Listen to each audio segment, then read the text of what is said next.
Le centre de sauvetage aquatique de Monaco vient d'ouvrir ses portes sur la plage du Larvoto avec le soutien de la Fondation Princesse Charlène.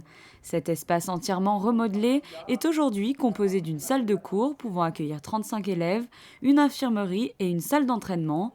L'autre partie rassemble quant à elle des vestiaires et une zone de stockage qui permet d'entreposer entre autres les 35 planches d'entraînement, les rescue boards ou encore les défibrillateurs et mannequins de massage cardiaque. C'est une association.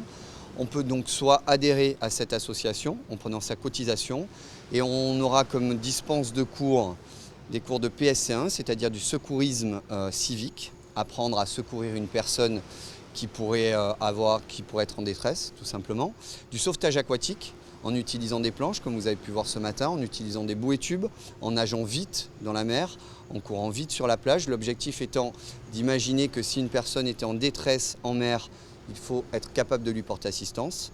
Et tous les domaines du secourisme et du sauvetage, dans les domaines de la natation, de la course et de la plongée. Donc à ce titre, on fait aussi de la formation de sauvetage, ce qu'on appelle les réactions à intervention face à un accident d'apnée, réactions à intervention face à un accident de plongée. Depuis le 3 novembre, les élèves de 5e de la Principauté ont débuté un cycle de formation de sauvetage en milieu aquatique grâce à la collaboration de la Direction de l'Éducation nationale, de la jeunesse et des sports. L'objectif, permettre aux plus jeunes d'être autonomes et prévenir les nombreux accidents dus aux noyades. On découvre un peu avec les enfants, même si on a fait une formation en fin du mois de l'année dernière.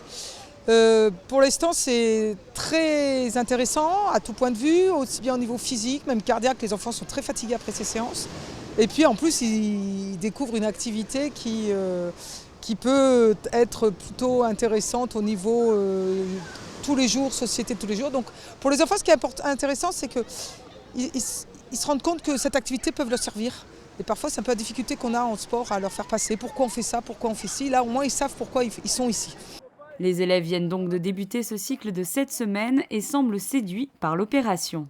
Ce qui est amusant, c'est que déjà on est dans l'eau et aussi c'est important de sauver les gens et tout, donc c'est assez amusant. Et alors qu'est-ce que tu as appris de beau ? À tenir debout sur une planche, à courir assez vite et à nager dans l'eau avec la planche. C'est bien, on apprend à sauver et ça va, c'est cool. Qu'est-ce qui te plaît le plus là ? Utiliser les nipperboards et sauver des victimes.